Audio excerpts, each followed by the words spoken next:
सरकार किसकी है? अरे जिसने टैक्स दिया है, जो टैक्स देता है, आज यदि मैं कहने को सब जानते हैं इसलिए कहना, उसमें कोई बुराई नहीं है। यदि राष्ट्रपति देश का हाईएस्ट पेड एम्प्लॉई है तो वो टैक्स भी तो देता है। हम टैक्स भी देते हैं 2.25 लाख रुपया महीना,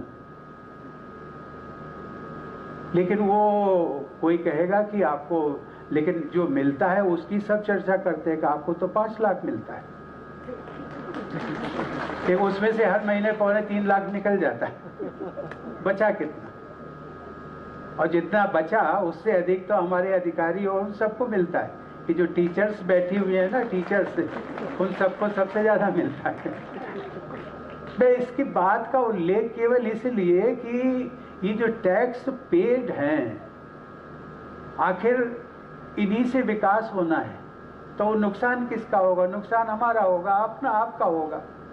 कहीं न कहीं धैर्य दे करके, कहीं न कहीं आवेश में, ये मैं राजनीति की बात नहीं करता हूँ, संवैधानिक पद पर हूँ, लेकिन मेरा किसी राजनीतिक दल से संवैधानिक पद पाने के बाद लगाव नहीं। मेरे लिए हर, चाहे वो कांग्रेस हो, बीजेपी हो, जेडीयू हो, समाजवादी हो, बीएसपी हो, हर राजनीतिक दल के, और मुझे कभी कभी संतोष होता है कि शायद मेरे से जो दूसरे दलों के लोग हैं वो ज़्यादा आत्मीयता और प्यार करते हैं।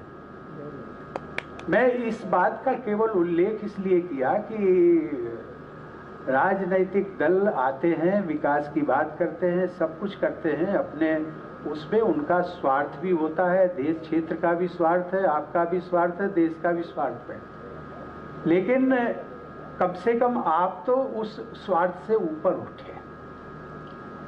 आप ऊपर उठेंगे, सोच समझ करके आप वोट करते हैं।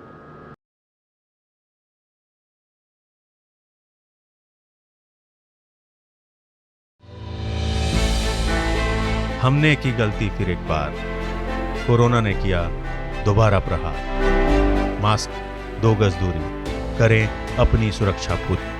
कोरोना टीका हम सबको लगाना है, मिलकर साथ समझदारी से कोरोना को हराना है।